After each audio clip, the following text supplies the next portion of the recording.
We are witnessing the dawn of a techno-feudal oligarchy, one that's been blossoming under administrations, both Republican and Democrat, since the bubble economy of the 90s. Honestly, since Bill Gates started writing licenses for his own company. And now it's in full bloom. And so one of the key figures in this cartel, Elon Musk, has gone mad with power in the past 2 weeks. And to discuss this development, I want to bring in Patrick Henningsen from 21st Century Wire, who has been really on point on this development. And we're also going to talk about the Cybertruck bombing and how that story was disseminated to the public through a very suspect podcast, a CIA adjacent podcast that has somehow become the #1 podcast in America. I hadn't heard of it before. So, I don't think we should waste any more time. Patrick, thanks for being with us at the Grayzone. I appreciate it. Anything I missed about in your bio or in the introduction? No, that's pretty much it. People, you can find me at 21st Century Wire, at 21 Wire on X, Twitter, and the links are there. Great. Well, I wonder if this will get somehow suppressed on Twitter X. I feel already suppressed by the new algorithm that prioritizes entertainment and deprioritizes the kind of negativity we spout on a daily basis. Yeah.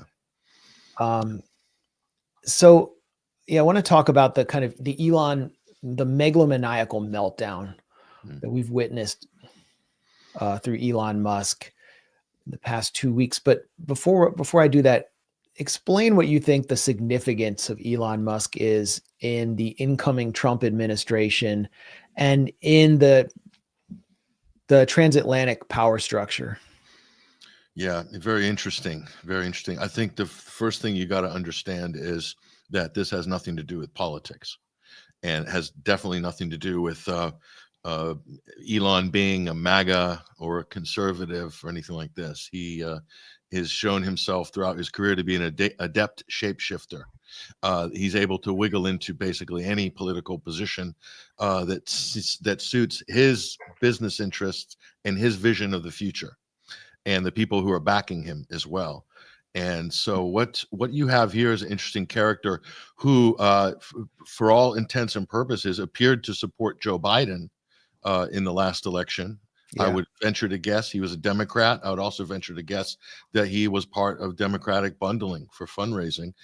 He is a huge outspoken proponent for carbon taxes. This is like one of the ultimate red flags for like MAGA. It's amazing how they had amnesia on this. And he basically has been courting the billionaire Democratic donor class for the last decade to buy Tesla as a status symbol. You live in the Beltway, Max, so you know it has been a status symbol for a long time in Washington to drive a Tesla for a certain type of person with certain type of policy. So Elon Musk was all behind all that. And he is a World Economic Forum acolyte. He is a technocrat. He is the grandson of the founder of Technocracy, Inc. So, you know, the apple doesn't fall far from the tree. And so he is a globalist, an arch globalist, a technocrat. His vision of the future is an automated one. He is one of the biggest drivers right now on robotics and seeing robots replace humans in the workforce. No talk about this, of course, on the campaign trail. It is all, you know, MAGA, make America great again. So he's kind of in the same way, Max, I don't know if you can understand this metaphor, but in the same way that George Soros had fashioned himself as a liberal all those years, and Elon Musk has fashioned himself recently as a conservative, but both of them are basically two sides of the same coin. And Elon Musk is now getting into the nation building business, and he's throwing his money, threatening to throw his money, trying to swing elections, as we'll talk about in Europe, by dangling cash in exactly the same way George Soros did. and he's as big as you saw how he was with the Venezuelan elections. Yeah. And on Bolivia, and he is, if something like this happened in Argentina, you better believe he'd be front and center. So he is a regime change person. So he's a neoliberal. I would say an extreme neoliberal. Yeah. Musk. And so this doesn't, he doesn't like to talk about any of this stuff at the moment because it's not very convenient. And now you're seeing a darker side, which is this kind of extreme right wing, aligning himself with the real gutter of the extreme right, which is Tommy Robinson. And who's behind Tommy Robinson? Well, we only have to kind of look at the types of people that are amplifying each other's tweets right now on this issue of the mass rape of Britain, Muslim grooming gangs. Tommy Robinson's a journalist trying to make him like a Julian Assange type martyr. It's Bill Ackman. It's Elon Musk. It's Barry Weiss. It's the entire Israeli lobby, Hezbollah machine. All basic. It's that What's Up group. You remember the Washington Post reported on that? Yeah. This is 50 billionaires. Israel Zionist Current billionaires. Affairs, I think the name of the group was. Yeah. That's what this is. So this is an issue, and he's hoisting himself by his own petard because he just tweeted out a fake image about a fake list of MPs that he attributed to people who were basically blocking deportation of rapists. And no, it was from the Windrush scandal. Totally different context. Right. Actually a reverse meaning of what he intended it to. I mean, he got community noted by his own site. He did. That's embarrassing. This meltdown started like about 2 weeks ago. It started in late December, and it started through the Twitter account of Elon Musk's colleague or right-hand man in Doge, which is named after the meme coin that Elon Musk, boosted for a while. Vivek Ramaswamy. And what is Doge? It's the Department of Government Efficiency. So you think they'd be trying to force a Pentagon audit. They've missed 6 audits, trillions of dollars missing, reduce the Pentagon budget, cut out all the duplicates. Zelensky was even complaining that 175 billion was budgeted for Ukraine and only half of it got there because the contractors took the rest. You would think they'd be going after that. Instead, they're going for the Consumer Protection Bureau, which returns money the credit card industry steals and banking industry steals from consumers back to consumers. That's their main target. Vivek Ramaswamy's class position gets challenged. And here's how he responds. And I think this is so emblematic of everything we're going to talk about. He talks about, the reason top tech companies often hire foreign-born and first-generation engineers over, quote, Native Americans isn't because of an innate American IQ deficit. It comes down to culture. And he's basically saying that the culture he comes from, the Indian Hindu culture, is superior to the black and white culture of Americans who've been here for hundreds of years, who support Donald Trump. And that culture, what he's talking about, venerates mediocrity over excellence. And it celebrates the prom queen over the math Olympiad, the mathlete, the nerd, the jock over the valedictorian. And it's not producing good engineers. And he complains about Saved by the Bell, that it venerates Zack and Slater over Screech. Of course, Vivek is the superior Hindu Screech, and Stefan over Steve Urkel in Family Matters.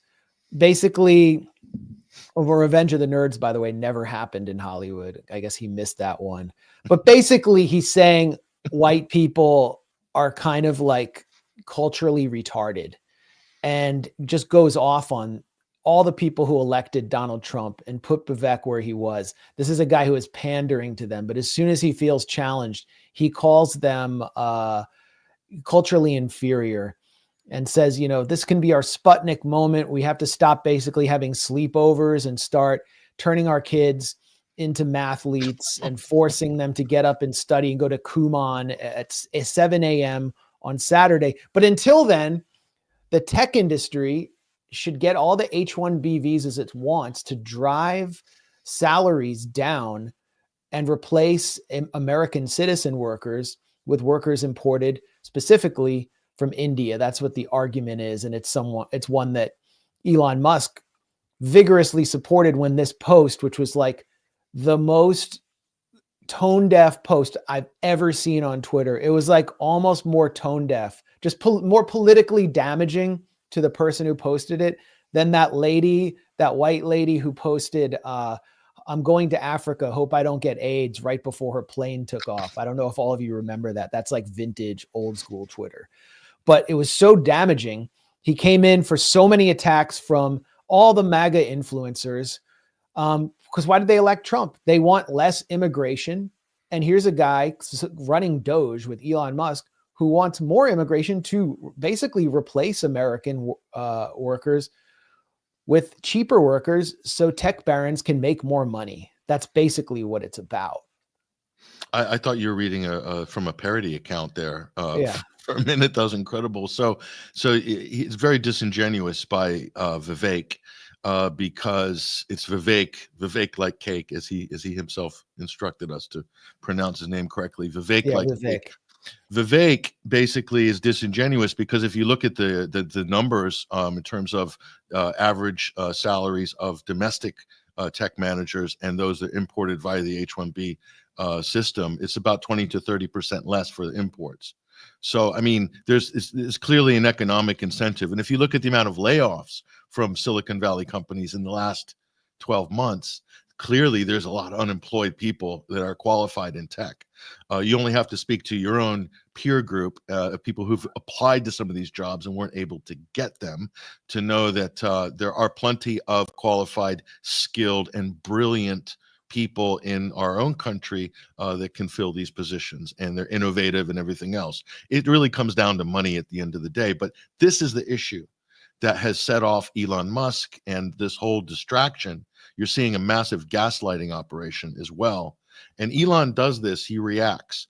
And whenever he gets caught out or stuck in some kind of an undertow, in this case, it's the undertow of the tech bros, because MAGA base is looking at Peter Thiel, Alex Karp, Vivek Ramaswamy, Elon Musk, and thinking, did you guys just buy your way into the White House? Because it kind of looks like you did. No, it's a meritocracy. It's a $100 million can buy you a lot of merit in the political system. So like that kind of it's very embarrassing. And to me, this was a 5-alarm fire for MAGA. And so Elon basically, and Bill Ackman and all these people, they mobilized to create this massive distraction, the rape of Britain. And a lot of this is just, and this, I personally, Max, I even go further, that all of this crazed talk of basically conquering Greenland, changing the Gulf of Mexico to the Gulf of America, and then conquering Canada, that a lot of this is to basically activate the MAGA base, the QAnon wing of the MAGA base, because that's really who the tech bros have basically stepped over on this, is the QAnon wing of, and so that's what's going on. And Elon Musk is the ringmaster of this because he's in charge of the biggest social media platform on the planet. So, and he's got his thumb on the scales of just about everything on that platform. Yeah, he's trying to shape a very clear narrative. The mask is off. It's clear why he has Twitter X under his control. And there have been so many distractions since this contradiction was exposed. And what it really revealed was how they're trying to establish a techno-feudal oligarchy. In the US, even Steve Bannon has called this out. Yep. Alexander Coburn wrote a piece for Harper's about the kind of project that they're bringing into bear in Silicon Valley. And it's a caste system. It's a literal caste system, which represents writ large what they are trying to impose on the earth, where the rest of us are serfs, unless we can serve them as influencers. Andrew's piece is called The Hindutva Lobby. It's not just about Silicon Valley. I mean, it's about one of the powerful emerging lobbies in Washington, which is a force multiplier for AIPAC, and the Zionist lobby, how Hindu nationalism spreads in America. But the first two paragraphs really spell out what's going on. California legislators approved a bill banning discrimination on the grounds of caste, defined in the bill as an individual's perceived position in a system of social stratification on the basis of inherited status. Caste is a central feature of life for hundreds of millions of people in India and beyond. the measure had been championed by California's Dalit community. Once known as untouchables, Dalits occupy the bottommost rung of the Hindu hierarchy, and they've traditionally been confined to menial occupations on the fringes of Indian society purely by virtue of their birth. Dalits in California report that the ancient system has been imported to the United States, where it remains prevalent in the Indian diaspora, including among those in the tech industry. They say that in California, this doesn't exist, declared the measure's sponsor, Aisha Wahab, state senator. If it doesn't exist, then why do we have so many people advocating for the need of this bill? There's a long parenthetical. Despite furious opposition from leading figures in California's Hindu tech community, by September, the measure had passed both House and Senate with overwhelming bipartisan majorities and was sent to Governor Gavin Newsom for his signature. While Newsom deliberated, Dalit activists waged a month-long hunger strike outside the legislature. Then in October, Newsom announced that he was vetoing the bill. It was unnecessary, he claimed, because any discrimination was covered by existing civil rights laws. And it goes on to basically note that a key figure who is donor to the Biden Victory Fund, Ramesh Kapoor, who is a wealthy Massachusetts businessman, donated a massive amount of money to Newsom to kill that bill banning caste-based hiring in the tech industry. And Patrick, before I get your response, here's Elon Musk's response to the criticism that he received. This is a guy who is pushing a tidal wave of anti-Muslim racism on Twitter right now about Pakistani rape gangs. He's a guy who follows pro-apartheid accounts in South Africa as a paid subscriber. I mean, his views are very familiar to everyone watching this. But here's what he said to the MAGA base, the people who elected Trump, who are realizing, or maybe they don't realize that, that they have, been played by the P.T. Barnum rule of politics. The contemptible fools I'm referring to are those in the Republican Party who are hateful, unrepentant racists. He's calling the Trump base racist and saying they will absolutely be the downfall of the Republican Party or if they are not removed, simply because they challenged his bottom line, which is contingent on massive amounts of H-1B visas, which are exploited by employment agencies in Silicon Valley to undercut skilled American labor. This is amazing. I mean, this is a huge mask off moment. And you see below, if you go back to that tweet, Matt. Oh yeah. You see the reply. Ian Miles Chong, who's one of his paid surrogates from Malaysia, who's America First paid surrogate now, or something like that. It's kind of funny, but calling him subtards. I mean, he has. This is a guy who gets paid to, like, if any black person does anything wrong in the US, he will like zero in like a laser on them, or any migrant. But now he's against racism from Malaysia.